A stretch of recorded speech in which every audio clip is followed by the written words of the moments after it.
Welcome back, everyone. I'm so grateful to have you join me for this very special video. Today, we are going to explore a topic that touches the very heart of spiritual transformation. If you've ever wondered what it truly means to commit yourself to the Bodhisattva path, or if you've heard of the Bodhisattva Precepts but never quite grasped their deeper significance, then today's journey is especially for you. What if I told you that receiving the Bodhisattva Precepts is not just a symbolic ritual, but the actual rebirth of your soul? What if that day marked not a temporary spiritual milestone, but the beginning of an entirely new existence? That's not poetic exaggeration. That's the lived experience of countless practitioners throughout the history of Buddhism, and today, we are going to dive into their stories, the teachings, and the breathtaking power of this sacred vow. To begin, let's reflect on what precepts mean in general. Most people are familiar with the 5 precepts or perhaps the 8 precepts. These serve as ethical guidelines, essential practices for any Buddhist who wishes to purify their life and mind. But the Bodhisattva precepts go far beyond external behaviors. They don't just teach you what not to do, they transform who you are. They represent a shift from the ordinary self to the Bodhisattva self. A person who receives these precepts is no longer merely living for personal survival, pleasure, or success. They now live for all sentient beings. Their life becomes a vehicle for universal compassion, and that is why receiving these precepts is called the birth of the Dharma body and wisdom life. Let me share with you a story of transformation that began, quite unexpectedly, at the edge of despair. A young man named Zion was once adrift in life. His early years were marked by rebellion, addiction, violence, and shame. He alienated his family, dropped out of school, and sank into a life of aimlessness and suffering. He described himself as barely human, someone living without purpose or direction. One day, by sheer coincidence or divine design, he wandered into a Dharma gathering. There, he heard a teacher speak about the Bodhisattva precepts. He didn't understand everything, but one phrase pierced him like lightning. You are not here to serve yourself. You are here to serve all beings. Something broke open in him. He wept for hours, and when the precept ceremony began, he stood up with trembling hands and made the vow. That was the day his soul was reborn.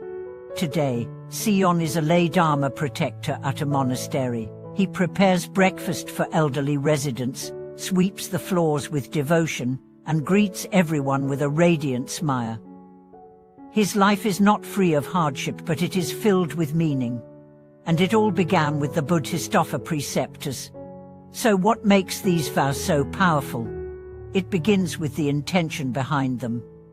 When you take the Bodhisattva precepts, you're making a solemn promise, not just to avoid wrongdoing, but to embody the Buddha's compassion in thought, word, and deed. You're no longer concerned only with your liberation, you're committed to awakening for the sake of every being in the universe. This is no small undertaking, but it is also the highest form of courage and love. When you take these precepts, you declare, from now on, I will not live for myself alone. I will live for truth. I will live for kindness. I will live to relieve the suffering of others, even if it costs me everything.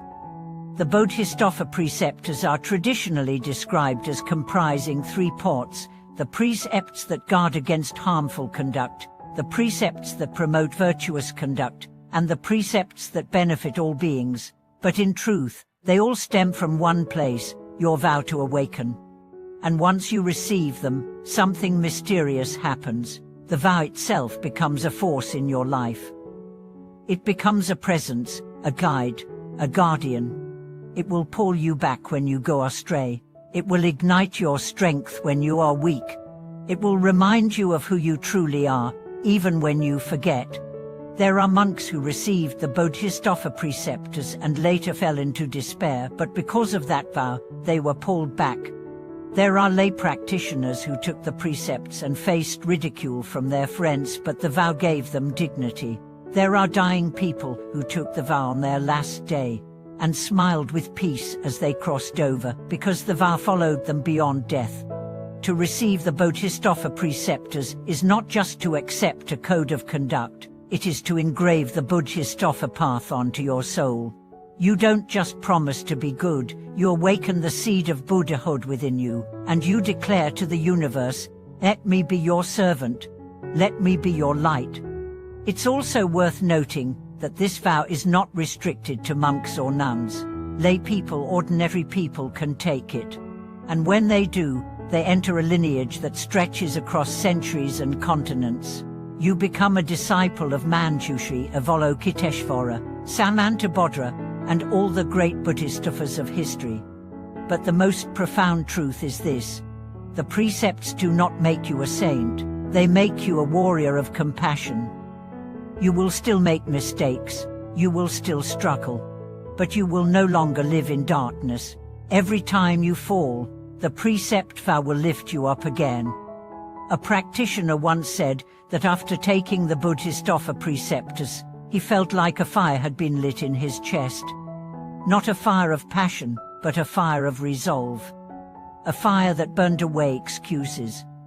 That fire, he said, has never gone out. So if you've ever wondered whether a single moment could change your life forever, yes, it can. That moment is the vow. That moment is the day your soul is reborn, not in the eyes of the world, but in the eyes of the Dharma.